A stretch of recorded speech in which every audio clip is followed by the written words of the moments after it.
Hello, HPG customers and friends. Thought I'd give you a quick update. Um, Many of you, I've got several emails asking about Global War 1936 V3. I'm afraid to say that it is delayed just a little bit. Um, Everything, posters, everything was done. I had one change on one of the battle boards, the attack. I just sent it back to the artist to get the fix. He did fix it, and so I'm getting the boards done now. So there was a slight delay there. The biggest delay I had is with the map. The map looked good. I okayed everything. He just had some terrain to put in. Then when I received it, um, the jungle and the tundra did not contrast enough for me. So I sent it back to the artist and told him I needed it changed, and it's delayed. The file is so large, he's having trouble um, manipulating stuff. But I apologize it being late. I mean, we had everything. I thought the dates were good, but it's not. It's going to probably be a week. I'm hoping no more than 2 weeks delay to start shipping them. I've said this 100 times. You're going to be very happy with everything. So um, I'm hoping that you are, which I think you will. Everything else seems to be good. The rules, the booklet was promised to everybody on for all the pre-orders. That's also there's a delay. Um, I don't want to keep delaying this game, so I know in the U.S. I'm going to go ahead and ship everyone once we get everything in. I'm sorry, at least the map and everything, minus the rule booklet. I'm going to ship in the U.S. because I can ship everyone the rule booklet pretty cheap using media mail in the U.S. And so you'll receive your booklet a little later when it's finished, um, as promised.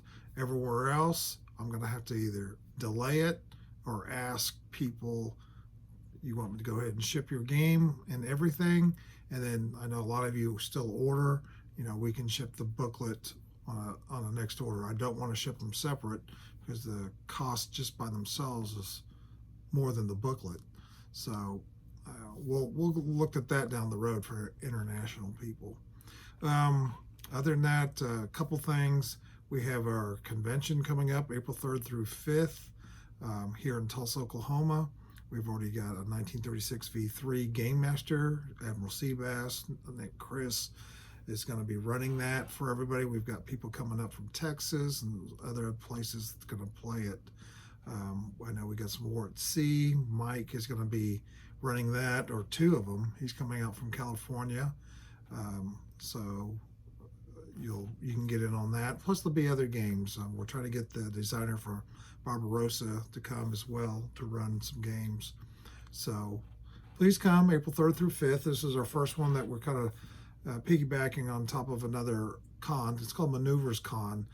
There's a link on my home page as well as our front Facebook page, so you can look. So you'll see a little red little banner on our front home page. It's on the right. It says Maneuver Con. You can click on it. It goes right to the page. So we hope people can come to that, and I think it'll be a lot of fun. I do want to show, well, let's see.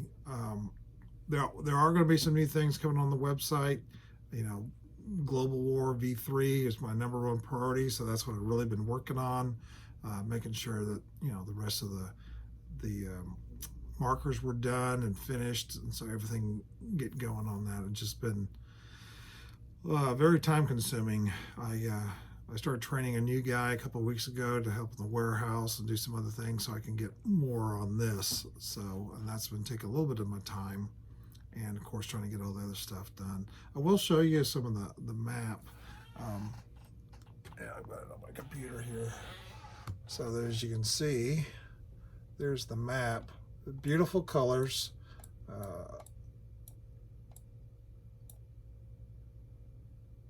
As you can see, the jungle, it's not quite right. So nice vivid colors. I gotta get to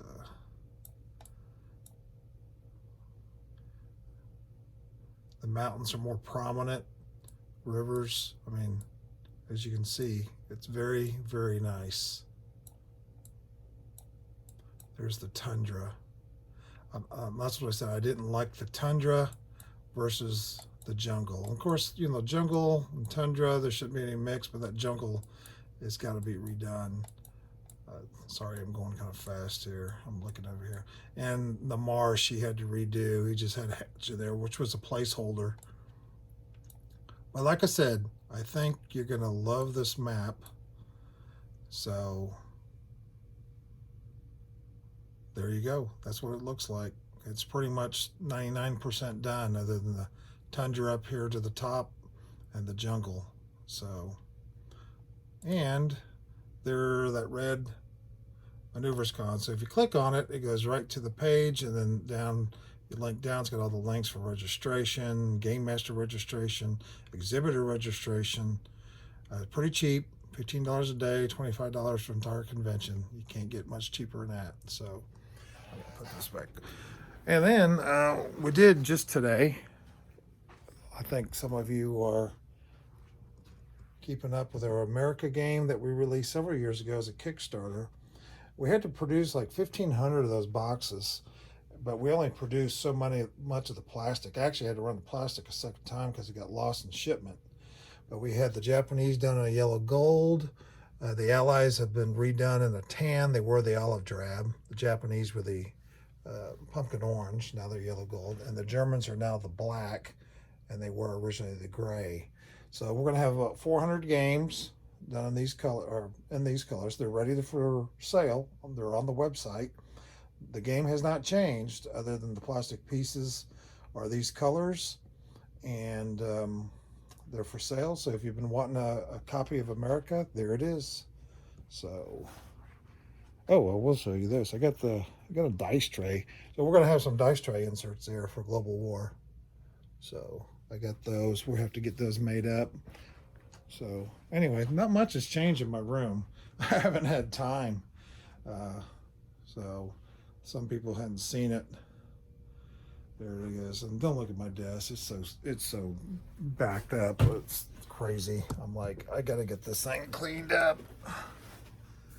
So there you go again. It's crooked. It's always crooked every time I put it down. So anyway, like I said, there's V3. I hope you've been checking out our 3D printed pieces. A lot of World War I stuff we've been putting out, and some World War II.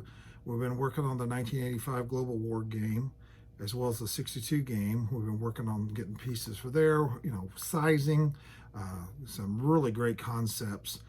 The guys have been showing you some stuff on the Facebook pages. I know in 85 and 65, they've been talking about a lot of things, but I guarantee you that the rules have been developed, guidelines for Will, who will write all the rules.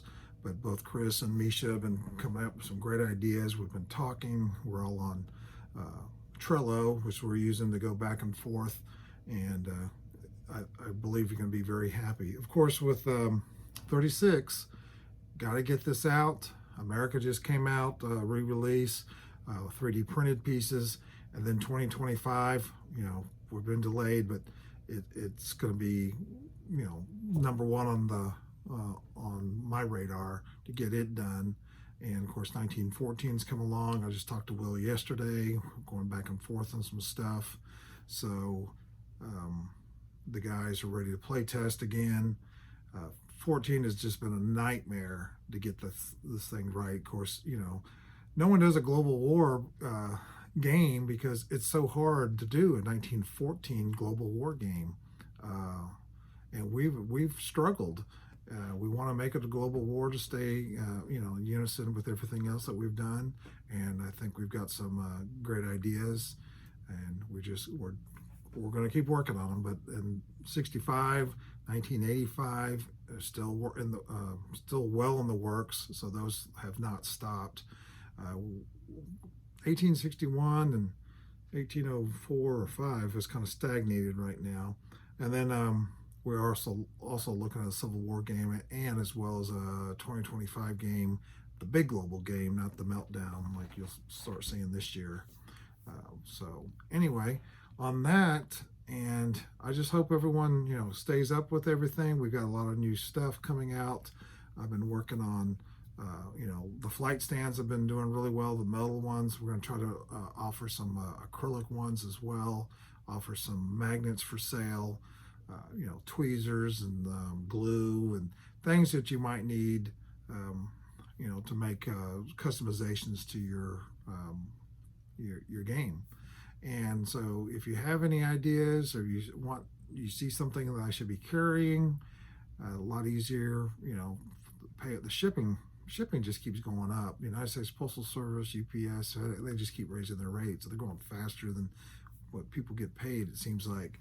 But it's nice to be able to keep everything in a box, especially if it's a first class here in the States. It keeps the price way down.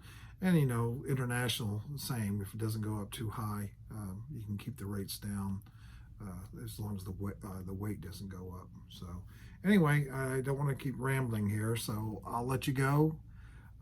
This is Doug with HBG, and I hope I answered all your questions. If not, give me an email. Well, let me talk about one thing real quick. Mondays, I take Saturday and Sunday off. Sometimes I work Saturdays, just depends. But we come back Monday and we are hammered with orders.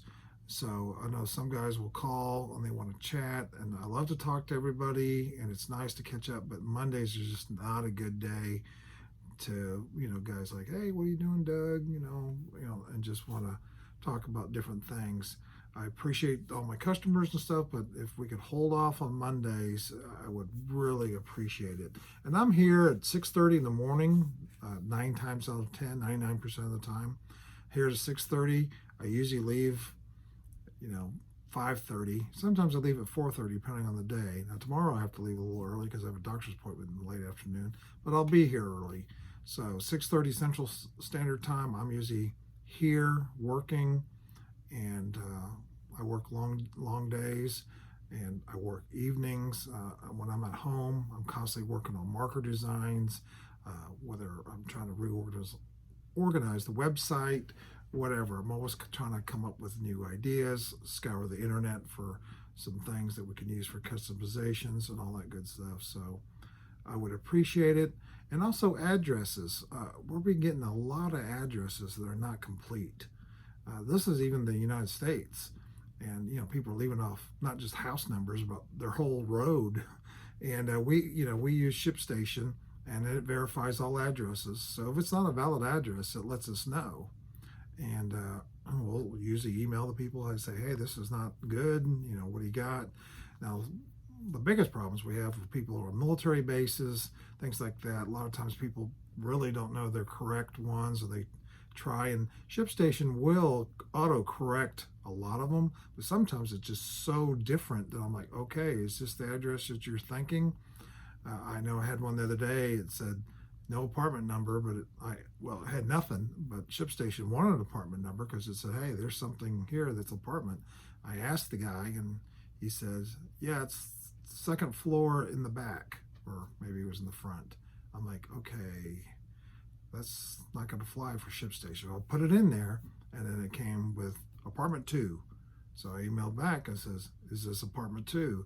And he says, no, it's front, second floor. And I was like, okay. So it doesn't verify it. And so if I send it and then the package gets returned back to me, then the people get mad that it doesn't come to them. Then they want a refund, and it's something that, I've tried to, get fixed before it even shipped. So international, there's a lot of them that do verify international, but some countries that do not. But I really need people's help in giving me correct addresses. So I would appreciate it. And phone numbers, guys. I know a lot of people don't like giving phone numbers because they don't want to be hassled. We don't hassle. The only time I ever call people is if there's a problem. And it's nice to have a phone number, especially international, because a lot of times those international ones, if there's a package sitting there in customs, or it's waiting to be, taxes paid on it, they need to get a hold of you somehow. And then I get an email or a phone call like, hey, they never tried to call me. The information is transferred from us to the postal, but if we don't have the information, we can't give them your phone number or email. So you need to provide that, please. Other than that, like I said, I don't want to keep rambling here, but I'll give you another update. I know it's been a while. We did do all the contests. We had the last one for the Christmas was someone in the States. They got the $100, and we're going to really do some big push, promotions and stuff, and some freebies and good things like that. So we hope you stay tuned. Appreciate everyone's patronage, and Historical Board Gaming appreciates all of you guys, and we'll talk to you later. Bye.